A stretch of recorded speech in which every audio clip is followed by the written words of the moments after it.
Hi, hi, hi! Hello mga kapobre! Wala nang intro-intro. Magluluto tayo ngayon mga kapobre ng talong. Fried fried eggplant mga kapobre, no? So, ang gagawin natin mga kapobre, ilaga muna natin ang talong para mabilis lang din maluto. Ayoko na mag-ihaw-ihaw pa ng na para maging torta ang talong, no? So ganito lang ang gagawin natin mga kapobre na mas mabilis ang ating paggawa ng pagluto ng talong. Pritong talong mga kapobre, pero ibang klase pagkaprito ang talong kasi nilagyan natin ng itlog. Parang torta din siya pero kakaiba to mga kapobre, no? So ayan, malapit na mga kapobre matapos ko i-slice. So ayan mga kapobre, medyo magalaw lang yung ating video dahil ang camera natin ay nasa ating dibdib, no? So ayan mga kapobre, pinapass forward lang natin yan para mabilis, para mabilis din matapos, no mga kapobre.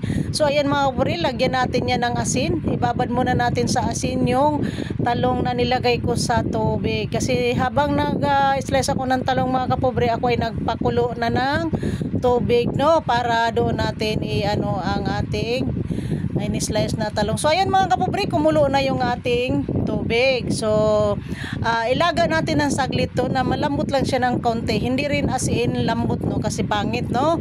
Ayan mga kapobre, so ang gagawin natin kasi nababada siya sa tubig na may asin, ilagay natin sa kumukulong tubig. Ayan mga kapobre, so ganun ang paggawa mga kapobre, no, para mabilis lang din maluto ng ating talong. So kailangan nakakulo na yung tubig mga kapobre para hindi din siya madurog ang talong, no.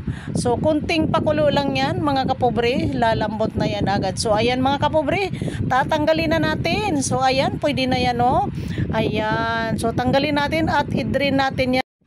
Kailangan talaga mga kapobre ma-drain yung tubig, no, para maging matuyo yung ating talong na galing nilaga para hindi mamasa-masa mga kapobre, no. So mga kapobre, ang gagawin naman natin, ilagay natin siya sa table tissue, no, tissue paper para sa matanggal talaga ang tubig. So ang gagawin naman natin, mamaya pagkatapos natin ilagay, atin naman ay takpan ng anuhan natin sa ibabaw din ng tissue. Idiin natin ng tissue para matanggal talaga ang tubig, para pag pinirito natin ang talong mga kapobre na may kasamang itlog ay hindi na siya magsipsip masyado ng mantika, para hindi kaagad maubos din ng mantika, no, kasi ang talong pag hindi natanggal yung tubig, grabe makasipsip po ng mantika. So kailangan natin siyang maging tuyo. Ayan, so ayan, ganyan ang dapat gawin mga kapobre, no, para matanggal yung tubig. So templado din yung talong na yun mga kapobre, no, kasi binabad ko sa tubig na may asin. So ayan, so ganun ang mga kapobre, kabilis lang yan, no. Ganun ang gagawin natin para mamaya ang crispy, ang talong mo ay maging crispy talaga, no mga kapobre. So ayan, nakita nyo mga kapobre, matapos na ako nag sa ibabaw ng talong, no, inano ko ng tissue para matanggal talaga ang tubig. So ngayon, ayan naman gagawin natin, biak tayo ng itlog, 4 na piraso. Ayan mga kapobre, ang gagawin natin yan mamaya mga kapobre, sa 4 na pirasong itlog, lagyan lang na po natin ng konting pangpalasa kagaya ng asin. Lagyan natin po siya ng asin na isang kutsarita lang po. Yan, pwede na po yun, no. Tapos maglagay din po tayo ng maglagay po din tayo ng pamintang powder mga kapobre, para medyo mabango yung ating niluto. Simpleng luto mga kapobre, pero napakasarap nito, no, kasi maging crispy din yung ating talong, no.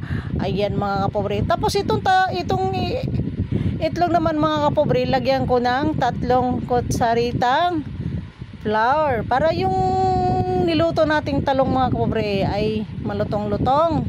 So ayan mga kapobre, no. So haluin lang natin ng haluin yan mga kapobre, para mahalo ng maayos yung at matunaw yung nilagay nating konting flour mga kapobre. So ayan mga kapobre, magluluto na po tayo. So ayan na, oh.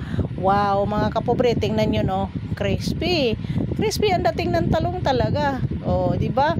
Habang mainit-init pa itong talong mga kapobre, kailangan kumain na makrispy pa siya. Pero pag lumamig naman to, yan ay malambot na rin siya, no? So pag bagong luto, talagang crispy siya mga pobre dahil may flour akong nilagay. Ayan na, pagkasarap ng mga kapobre. So mega love shout out sa lahat ng aking mga followers, mga kapobre. Paki-subscribe na po ang sa aking YouTube channel mga kapobre. Madam Pobreng TV. Pakahit lang po na notification bell, paki-click po ng all para kayo ay laging updated pa sa aking pang mga video pang i-upload no, mga kapobre no. Lalo na po ang aking FB page, paki-follow. Kung saan man nakarating ang ating video, ayan, paki-comment down below. Pre-shout out po tayo sa sunod no. So ayan na mga kapobre, pagkaluto mga kapobre, nilagay ko rin doon sa aking strainer no para madrin din yung mantika. So yung itlog na tira na pinagbabara natin sa kuan, ayan, lutuin din natin. So ayan mga kapobre, ang dagdag ulam no. So prituhin ko din yan para yan ang kapares sa aking pritong talong. So ayan mga kapobre, napakasarap talaga ng aking ulam ngayon no. Talong na pinapa-crispy at saka dalawang pirasong toyo. Ayan, daing kung tawagin. So ayan na mga kapobre ang ating recipe. Yan ang ating finished product no. So yan ang itlog. At saka yun na yung talong na ating pinirito no. Makrispy pa siya pero mamaya-maya medyo malambot na yan. So ayan mga kapobre, tululaway na ang inyong lingkod. Napakasarap din ang sausawan suka na may sili. Ayan, parisa ng tuyo na pinikas, bulad pinikas mo na sa Bisaya mga kapobre no. Bulad pinikas, napakasarap niyan. Medyo hindi maalat yan kasi hinugasan ko rin bago ko pinirito. Ayan mga kapobre. So hindi rin nasayang yung egg no. Ayan, yung egg na pinagbabaran sa talong mga kapobre no. So hindi rin nasayang kasi ito ay niluto din natin. So walang masayang talaga mga kapobre. So ayan mga kapobre no, kung saan nakarating ang ating video, comment down below. Pre-shout out po tayo no. Kaya ayan, thank you for watching mga kapobre. Bye. Love you all.